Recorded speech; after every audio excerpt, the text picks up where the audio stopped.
Bonjour à tous, je suis Johanna Cohen du cours Anna. Le cours Anna est une école des arts de la scène située à Neuilly-sur-Seine, Boulogne-Billancourt et Paris 16e. Le cours Anna, ce sont des cours de théâtre, des cours de stand-up, des cours de hip-hop, des cours de comédie musicale, des cours de modern jazz, des cours d'improvisation. Le cours Anna, ça commence à partir de 3 ans jusqu'à ce que tu puisses tenir debout. Mais le cours Anna, c'est également des podcasts. Et aujourd'hui, j'ai le plaisir d'accueillir un humoriste, comédien, un scénariste qui a su conquérir le public avec son humour et son talent. Un humoriste que j'ai découvert grâce à des spectacles et ses vidéos YouTube qui ont fait des millions de vues. Alors préparez-vous, s'il vous plaît, à rentrer dans l'univers comique de Frédéric Bucolet. Bonjour Frédéric. Bonjour, bonjour. Moi déjà, je voudrais savoir si mon intro te plaît. Oh, quelle intro incroyable, franchement, là, je suis bien, hein. J'avais le sourire, tout ça. Ah, franchement, parfait. C'est bon. Ouais. Alors j'attaque. Déjà, merci. Merci d'être là, parce que ça fait longtemps que je te suis et ça fait longtemps que je voulais que tu viennes à mon micro. Ah ben merci déjà de m'accueillir, ça fait plaisir. Merci. Est-ce que tu peux nous raconter un petit peu comment tout a commencé dans ce milieu artistique? Alors, comment tout a commencé? Ça a commencé à l'âge de 8 ans, quand mon père m'a acheté ma première caméra, tout simplement. En fait, moi, je viens du Congo-Kinshasa, et mon père m'avait acheté une grosse caméra de l'époque avec, on peut mettre des cassettes VHS dedans. Et il me filmait tout le temps. Et après, il m'avait appris à comment filmer, juste me regarder dans la caméra et appuyer sur Rec. Et depuis, ça m'a jamais quitté. Donc, j'ai continué comme ça jusqu'à mon adolescence, où j'ai commencé à faire des sketchs sur Internet qui ont pris. Et puis, j'ai fait une école de cinéma et c'est parti de là. Pas de cours de théâtre? Que d'une école de cinéma? En fait, dans l'école de cinéma, on faisait des cours de théâtre aussi. On va dire on faisait un cursus de l'acting et on apprenait le théâtre et le jeu devant la caméra. Donc, on a fait tout ce qui était classique, Bourgeois Gentilhomme, Donjon, etc., Var de Molière et tout. Alors, qui t'a donné envie de faire ce métier? Qui m'a donné envie de faire ce métier?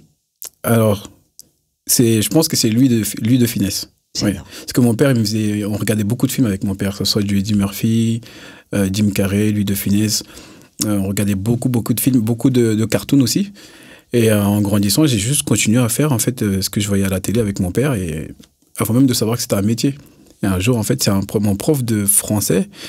J'avais rendu une disserte, il m'a dit, mais tu devrais, toi, penser à écrire, faire des films, écrire des poèmes, des choses comme ça. Je lui dis, ah bon? Et ma prof de dessin me disait, mais ce serait bien que tu puisses te mettre dans l'art, tu puisses dessiner, etc. Et je savais vraiment pas quoi faire, en fait, parce que je touchais un peu à tout. Et c'est un jour, en cherchant une école parce qu'après mon bac, je devais faire un BTS. Je suis parti dans un forum, en fait, il y avait plein de stands d'école. Et je suis tombé devant un stand d'une école de cinéma. Et c'est parti de là, en fait. Qui s'appelle comment? Moi, j'aime bien savoir. Ouais. Là, j'aime bien. C'est l'Écart. Ah oui. L'Écart, voilà. Donc, j'ai vu la bande-annonce, je me suis dit, mais attends, ils font tout ce que je fais. Ils font des films, ils font du dessin, ils font de l'escrime, il y avait tout. Ça regroupait tout ce que je savais faire. Donc, je me suis dit, vas-y, lance-toi dans le cinéma. Et c'est parti comme ça. Donc, dans cette école, tu as touché aux cours d'improvisation, aux cours de théâtre, aux cours de cinéma. Tu as également pris des cours au niveau de l'écriture? L'écriture, pas vraiment. Je pense que dans l'année, c'était plus les réalisateurs qui avaient des cours d'écriture. Nous, je me rappelle bien qu'on avait eu cette prof-là peut-être pendant 2 fois l'année, c'est tout. C'est juste qu'à fond, moi, avant de partir à l'école, j'écrivais déjà des sketchs moi-même. Donc, j'avais juste continué comme ça. Après, je me suis mis à lire des bouquins sur les scénarios, etc. Et j'ai appris comme ça sur le temps, en fait. Mais j'ai jamais vraiment appris à écrire. On t'a vu au cinéma, on t'a vu dans des publicités et sur scène. Qu'est-ce que tu préfères? Je préfère être devant la caméra, sincèrement. Ouais, devant la caméra. Sur scène, c'est venu parce que je commençais à avoir beaucoup d'abonnés sur Internet. Et à l'époque, j'avais rencontré mon premier producteur, qui était un très bon ami, Prince Calixte, qui m'a dit, mais tu devrais faire un spectacle parce que t'as un gros public qui te suit, tout ça, donc pense vraiment à faire un spectacle comme ça pour qu'ils puissent venir te voir en vrai.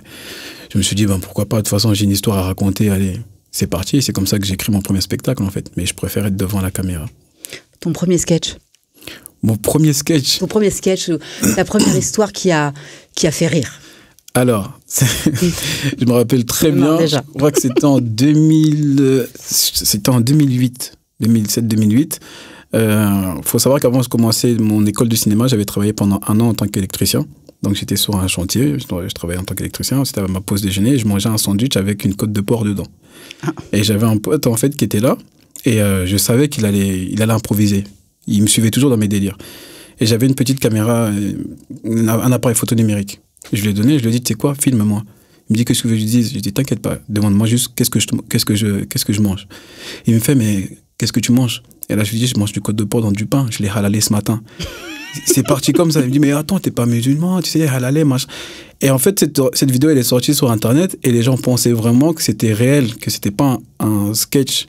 Pas une joke, c'était voilà, comme c'était de l'improvisation, ils ont vraiment cru que c'était vrai. Qu'ils disaient que si, le porc, il peut être halal si tu fais halal, tu le coupes bien, si tu l'as halalé. Et ça avait fait c'était passé sur Canal, ça avait fait vraiment un gros buzz. Et c'était ça qui avait fonctionné. Et puis je continuais comme ça dans les sketchs sur Internet.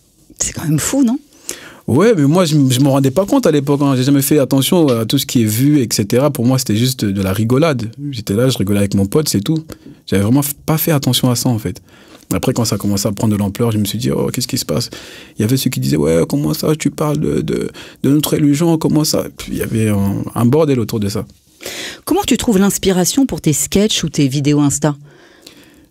Je regarde beaucoup d'actualité. Je regarde beaucoup... Ça fait rire, ça. Ouais. Incroyable. Non, mais aujourd'hui, tu trouves de tout sur Internet et tu te rends compte que les gens sont vraiment... Il y a des gens, tu te demandes vraiment comment ils réfléchissent, en fait. Ils sont très loin des réalités. En fait, ils sont là pour juger, mais jamais ils prennent du recul pour vraiment se mettre à la place des personnes qui peuvent recevoir ça en face. Donc, je regarde beaucoup l'actualité sur les réseaux. Je regarde beaucoup de dessins animés. Les dessins animés, ça m'a toujours fait rire. C'est pour ça que je suis très cartoon, en fait, dans ce que je propose. Donc, c'est comme ça que je m'inspire de ce que je peux voir tous les jours dehors, dans la vie de tous les jours. Quand je joue au théâtre aussi, parfois je parle avec les gens qui sont dans la salle, ça m'inspire. J'écoute beaucoup de musique aussi. En fait, je m'inspire vraiment de tout. Et je lis pas mal de livres aussi. Donc, voilà. Ah, quand même. Ouais. Je suis quelqu'un que j'aime bien J'aime bien nourrir mon cerveau, en fait. Est-ce qu'il y a un humoriste plus qu'un autre qui t'inspire ? Alors, c'était plus des humoristes américains aujourd'hui. Il y en a aussi, il y a des Français que j'aime beaucoup. Par exemple, comme Roman Frécinet, qui me fait beaucoup rire. Moi aussi. Il me fait vraiment rire, Roman Frécinet. Après, les humoristes américains, il y a Kevin Hart, qui est très drôle, je trouve. Il y a Jim Carrey à l'époque, du coup, qui rejoint ce que j'aime faire, tout ce qui est mimique du visage, etc. Jouer avec son corps, j'adore ça, donc je regardais beaucoup du Jim Carrey. Dave Chappelle, il y a du Eddie Murphy à l'ancienne. Et pour revenir en France, il y a Farid qui est très drôle aussi, que j'aime beaucoup. Il y a Alban Ivanov qui me fait rire aussi. Et voilà, c'est là qui me fait rire. En tout cas, pour le moment, après ça peut changer. Hein. C'est sûr. Quel a été ton dernier spectacle que tu es allé voir? Ah, que je suis allé voir. Je vais parler bien évidemment du tien. Le dernier spectacle que je suis allé voir, c'était un one-man show. C'était un stand-up de Charlie Niobé. Voilà, je ne sais pas si tu connais Charlie Niobé. C'est un humoriste camerounais, français d'origine camerounaise, qui joue au Palais des Glaces, au Petit Palais des Glaces. Donc c'est lui que je suis parti voir. Donc voilà. Tout commence souvent dans ce théâtre, hein, au Petit Palais des Glaces. Le Petit Palais des Glaces, j'ai jamais joué là-bas encore. Hein. Mais bientôt. Oui, bientôt, oui. Le 10 novembre, c'est ma date, donc que je vais jouer mon spectacle là-bas. Donc je suis impatient, vraiment. Je suis parti voir Nordine Gonzo là-bas, qui est un très bon ami aussi. Et j'étais impressionné par la salle. Je me suis dit, wow, je me vois bien jouer mon spectacle ici aussi. Et c'est parti comme ça. J'ai mis ça dans un coin de ma tête et j'ai commencé à travailler mon spectacle pour jouer dedans. Alors, le fameux spectacle, le 10 novembre, qu'est-ce qui va se passer ? Le 10 novembre, qu'est-ce qui va se passer ? Ça va être le feu quand même. Ça, c'est sûr. Non, franchement, ça fait 4 ans que je n'ai pas joué un spectacle solo. Donc, j'ai vraiment pris le temps de mûrir ce spectacle, de bien le roder, bien le travailler. Je me suis pris un co-auteur aussi, parce que j'avais envie d'élargir un peu mon champ de vision sur ce qui est blague, etc. Donc, j'ai pris Sacha Judasco. Ah oui, très bien. Voilà, je joue actuellement dans ses pièces de théâtre en plus, le passage vers les étoiles dans le 11e, il y a une pièce de théâtre qui s'appelle Les femmes ont toujours raison, les hommes n'ont jamais tort. Et la deuxième, c'est Les femmes sont parfaites, les hommes font ce qu'ils peuvent. Donc ça fait... Ça, je suis d'accord, ça par contre. C'est super titre, je trouve. C'est sûr que tu allais être d'accord. Donc voilà, je joue dans ces pièces-là depuis 1 an et ça matchait plutôt entre nous. Hein. J'aimais bien son humour, etc. On parlait souvent et je me suis dit, mais ça serait bien qu'il bosse avec moi sur mon spectacle. Parce que lui, c'est quelqu'un qui arrive à faire du stand-up et du théâtre. Et moi, comme je suis un acteur qui fait les deux, et que mon spectacle, c'est pas simplement un stand-up où je suis là pendant 1 heure à parler debout comme ça, ben, je me suis dit, ben, autant faire avec Sacha, parce que je fais des personnages, il y a jeux de musique, etc. Ça chante, ça fait des roulades au sol. Alors, comment tu l'as construit, ce spectacle? Ben alors, ça parle tout simplement de ma vie, hein. Parce que moi, c'est pour ça que je l'appelais épopée d'ailleurs, parce que ma vie, c'est comme une aventure un peu. Parce que j'ai quitté le Congo à l'âge de 10 ans, j'ai débarqué en Belgique avant d'arriver en France. Et j'ai traversé pas mal de choses qui sont vraiment incroyables, donc il fallait que j'en parle sur scène. Et voilà, je me suis dit, ben, reste dans ce que tu sais faire, dans ce que tu connais surtout. Parce que moi, quand je travaille, en général, je parle de ce que je connais. Je trouve qu'être sincère sur scène, ça apporte une chose en plus. Bien sûr. Donc voilà, je parle de moi et j'ai une histoire assez particulière, donc je laisse le public me découvrir avec ce spectacle. Parce que sur scène, je me cache beaucoup derrière des personnages. Et je me suis dit, ben, écoute, dans ton spectacle, il faut que tu te dévoiles un peu plus pour que les gens qui te suivent, les gens qui aiment ton travail puissent te découvrir en tant que Frédéric, pas en tant que Frédéric derrière ces personnages sur les réseaux. Donc, épopée, c'est un peu ta vie sur scène. Tu te lâches. C'est ça. Exactement. Bah, je parle d'une facette que les gens qui me suivent n'ont jamais vue, en fait. Je me livre un peu plus. Je suis un peu... C'est un exercice pas facile parce que quand on a l'habitude de se cacher derrière des personnages et que du coup les gens viennent et qui t'écoutent comme ça, ils disent « Ah ok, en fait, finalement, il vient de là. Ah, il a vécu ceci, cela. » Il faut savoir que moi, j'ai grandi loin de ma famille. Enfin, j'ai dû mis 16 ans avant de les revoir. Donc, dans tout ça, il y a vraiment des choses qui se sont passées que j'ai envie que les gens découvrent, en gros. Donc, tu as travaillé avec Sacha, qui est co-auteur avec toi. Ouais. Est-ce que tu as travaillé également avec un metteur en scène, celui qui va t'aider à sortir ce que tu as dans le ventre? Ben, ça sera Sacha, finalement. Toujours? Ouais, en fait, le spectacle, je l'avais déjà écrit à 100% seul, pareil pour la mise en scène.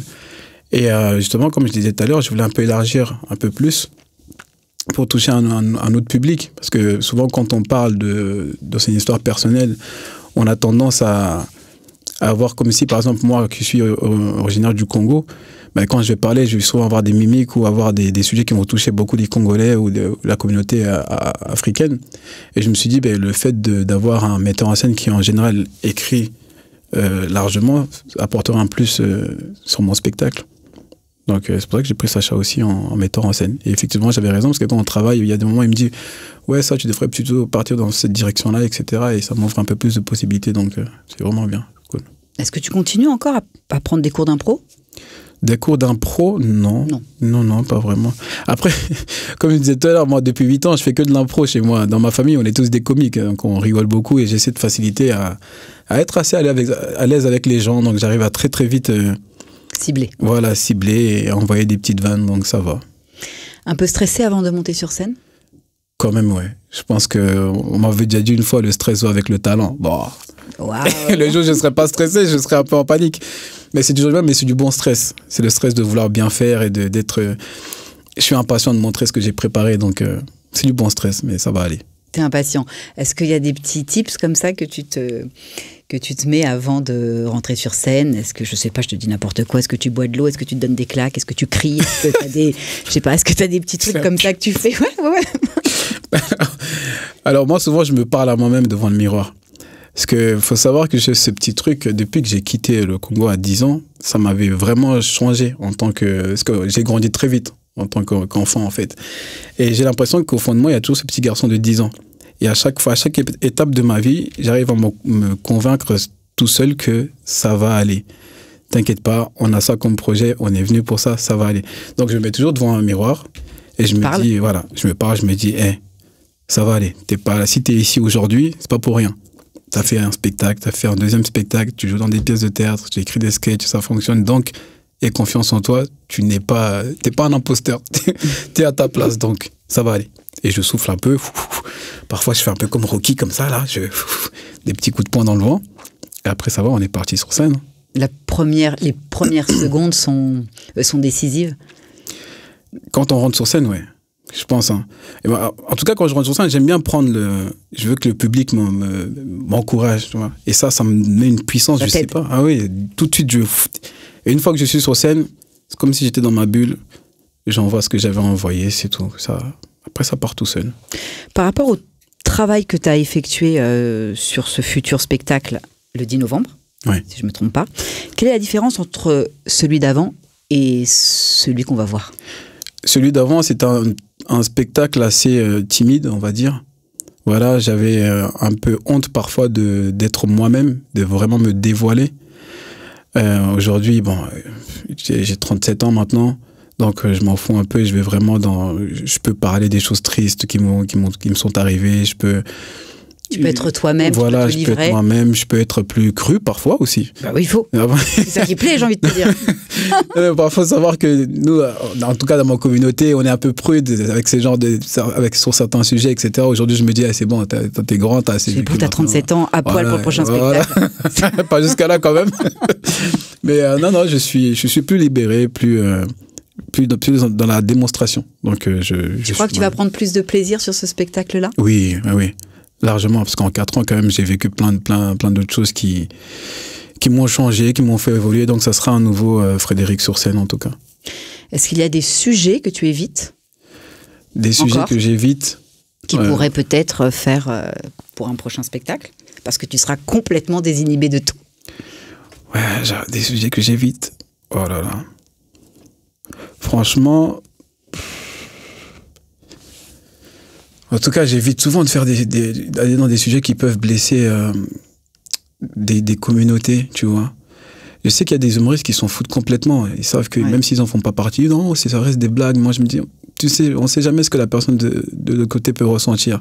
Tu sais, un gamin de 5 ans, tu lui prends une sucette, c'est la fin du monde pour lui. Même si pour toi, c'est juste une sucette. Mais dans son monde, lui, c'est la fin du monde. Donc, j'essaie toujours d'avoir un peu de recul. Donc, peut-être que... Tu franchis jamais...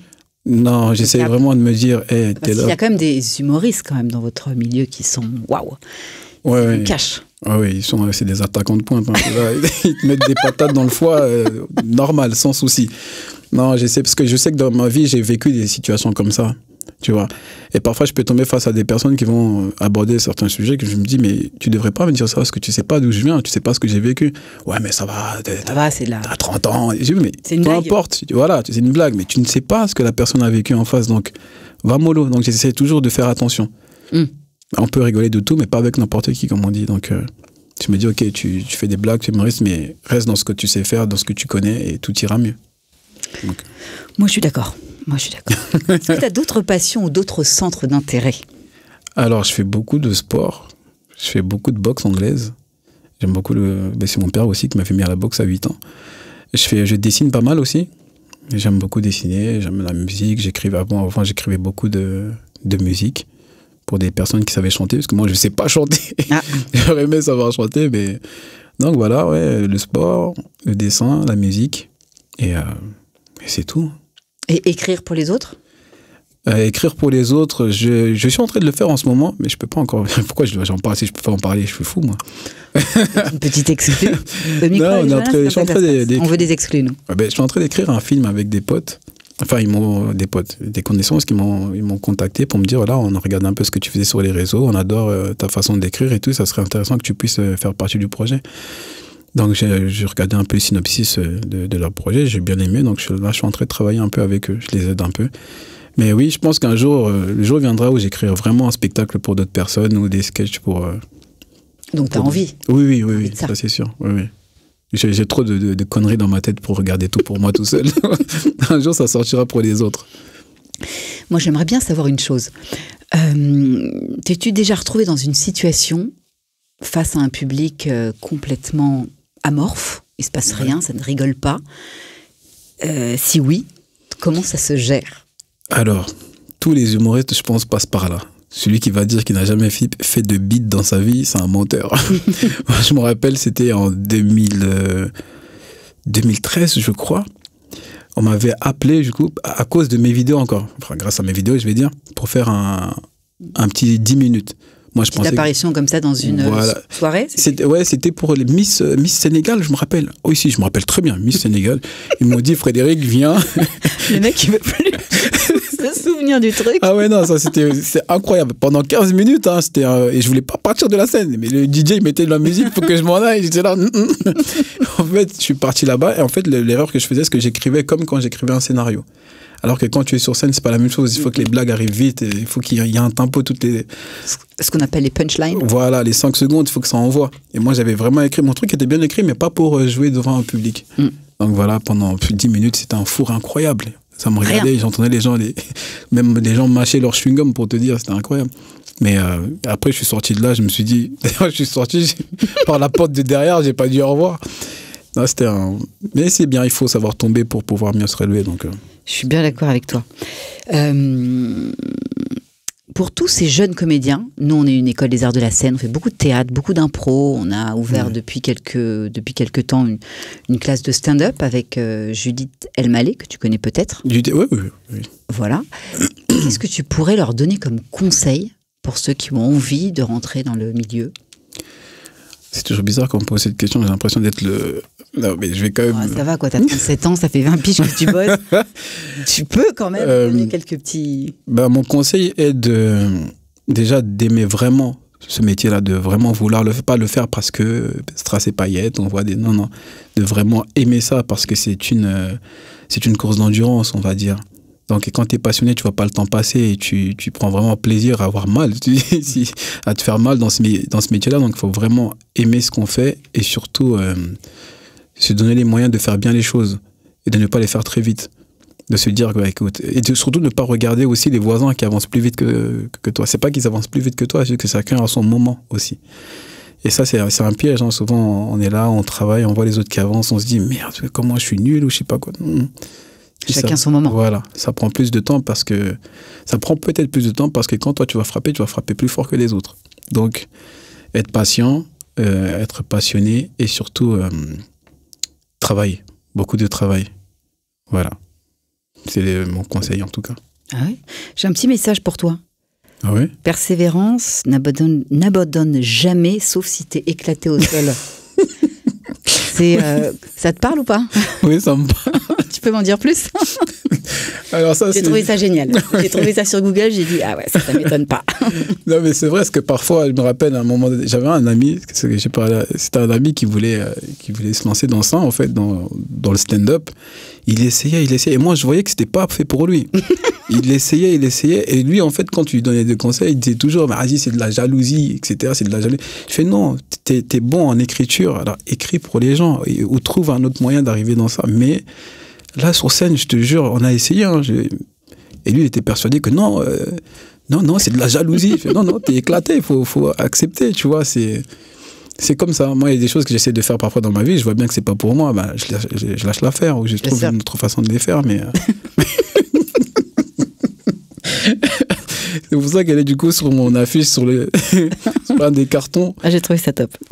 Merci en tout cas. Non, mais moi, ça m'a servi en tout cas de leçon. Donc, c'est quoi ton plus grand rêve? Mon plus grand rêve, c'est de continuer déjà à faire ce que j'aime, à vivre de ce métier. À vivre de ce métier, ce qui n'est pas une évidence pour tout le monde. Hein. Exactement. Moi, je suis déjà content parce que j'en vis depuis quelques années. Et j'arrive à me dire, ah, ça va, je peux écrire, je peux m'amuser, etc. Même si c'est difficile, hein, c'est toujours difficile pour un artiste, mais je me dis, l'objectif, c'est d'en vivre. Maintenant, si je peux arriver à être bankable dans des films, etc., avoir ma boîte de production et sortir tout de mon... Donc ça, c'est un rêve. Ah oui. C'est un objectif. Oui, plutôt un objectif. Et il va arriver. En tout cas, c'est une évidence. Voilà, je suis persuadé qu'avec le travail, on y arrive toujours. Donc, je vais continuer à faire comme je fais et ça arrivera. Si tu as 20 secondes pour me faire rire. 20 secondes, je t'ai fait rire déjà avec la phrase. Mais là, ouais, tu vois, je t'ai fait rire déjà. Je viens de faire un truc d'escroc, là. Je t'ai ramené ce temps pour que tu puisses rire. Non, mais 20 secondes pour te faire rire. Je sais pas, tu vois. Franchement, pour dire la vérité, quand je suis parti du Congo, c'était très compliqué pour moi parce qu'en fait, on est parti pendant la guerre et on a dû passer par des milices, etc. On a dû éviter des barrages qui étaient bloqués par des soldats. Et ce qui était difficile, en fait, c'est que c'était la nuit. Non, je déconne, j'ai pris l'avion. Je déconne. Et voilà. Je me suis dit, attends, il m'emmène où, là? Nulle part. Ok, t'as 20 secondes pour vendre ton spectacle. Tout de 20 suite secondes pour vendre mon spectacle. Alors, vous allez découvrir un Frédéric Bucollet incroyable. Donc, vous allez rire, vous allez sauter, vous allez crier. Ça va être super beau. Il y aura de la musique, il y aura des blagues, il y aura de l'humour. Franchement, au top. Vous avez jamais fait un spectacle comme ça. Je te jure, tu vas venir, tu vas dire, waouh, j'ai découvert quelqu'un d'incroyable, un monde incroyable. Je vous emmène dans mon monde. Dans mon monde, il y a de tout. On va dire, c'est comme si vous regardez un Disney, franchement. Allez, ça se passe où? Au théâtre Le Palais des Glaces, le 10 novembre à 20h. Une date? Oui, le 10 novembre. Une seule date? Ouais, une seule date pour l'instant. Déjà? Ouais, parce qu'en fait. On veut que ce soit full. Ah oui, non, là, ça va être trop full, hein. Ah oui, ça va être évident. Full. Est-ce que tu es prêt pour un petit speed quizzing? Ouais, allez, go. Allez, on y va. Je finirai par un petit speed quizzing. Attends. Alors, j'ai toujours ce petit temps là. Allez, on y va, c'est parti. T'es prêt? Ouais. Rire ou faire rire? Faire rire. Insta ou Facebook? Insta. Faire une blague qui tombe à plat devant tout le monde ou oublier une punchline sur scène? Faire une blague qui tombe à plat devant tout le monde. Écrire des blagues pour quelqu'un d'autre ou écrire pour toi? Écrire pour moi. Jouer dans un film ou jouer sur scène? Dans un film. Ah, ça y est. Dans ton sketch, tu préfères parler de toi ou de l'actualité? De moi. Ça, c'est maintenant. Public qui rit ou public qui applaudit? Public qui rit. One man show ou scène en duo? One man show. Palais des Glaces ou le Fridge? Palais des Glaces. Tu vas me mettre dans des problèmes. Sport ou voyage? Voyage. Raconte-nous une blague. Une blague? Ouais, tout de suite et maintenant. Waouh. En plus, ça, c'est incroyable. J'ai fait partie d'un groupe qui raconte des blagues, mais là, c'est bizarre, hein, on a toujours des blagues. Toujours. Mais quand on demande d'en raconter une, oh là là. Moi, je vais t'en sortir une. Moi, ça m'avait fait. Éclater, j'en veux une éclatée au sol. Éclater au sol. Alors, c'est. Un pêcheur et son chien sont sur un lac, ils sont en train de pêcher. Le chien pète et le pêcheur tombe. Quelle était la race du chien? Un pékinois. C'est nul. C'est nul, mais bon, franchement, ça m'a fait sourire. En fait, c'est le concept qu'on avait. Je sais pas si tu as connu ça, le tu-ris-tu-perds, on avait ça. Bah, bien sûr, c'est là où je t'ai découvert aussi, bien sûr. Ah, ok. Mais tu vois, on a fait tellement de blagues que maintenant, quand on me demande de faire une blague, je suis. Ok, quoi? Il y a tout plein de trucs dans mon cerveau, mais. Tu-ris-tu-perds. Ouais. Ça, c'était bien, ça aussi. Hein. C'était une bonne époque. C'est une belle époque. Ouais, et ça, c'est parti de rien. Hein. Tu sais, c'est mon pote Aziz Aboudrar qui avait eu cette idée-là, qui m'a dit, ah, tu sais quoi, venez, j'ai une idée, on fait des vidéos, on fait des rires éclatés de carambar et tout. Puis je me dis, moi, est-ce qu'il va aller avec ça? Juste comme ça, on s'amuse. Ok. Je suis juste parti pour lui donner un petit coup de main, comme ça, on se fait des trucs. Et je me suis amusé juste normal, en fait, sur le tournage. On a posté la vidéo, je vois, ça fait un buzz incroyable. On a fini par faire avec le PSG, Teddy Riner, Kev Adams, Ahmed Silla. Je dis, mais. Waouh! C'est parti d'un truc bidon, en fait. Ouais, mais ça part souvent d'un rien pour. Ouais. En tous les cas, Fred Bucollet, moi je te souhaite le meilleur. Je te garantis que je vais te former des groupes avec mes élèves et on va venir te voir ce 10 novembre pour t'encourager. J'espère que c'est pas encore complet. En tous les cas. Non, c'est pas encore complet. Donc, vous pouvez venir. En tout cas, il y a encore des places. Donc, mais ça va être très vite si vous attendez. On va te faire de la com parce que tu mérites. Ah, merci beaucoup. Encore plus connu. Fred Bucollet, merci 1000 fois pour cette interview. On te souhaite le meilleur. On va venir te voir. Merci. Si vous voulez retrouver cette interview, eh bien écoutez sur toutes les plateformes, sur YouTube, au micro avec Johanna, sur Deezer, sur Spotify. Merci 1000 fois et à très vite.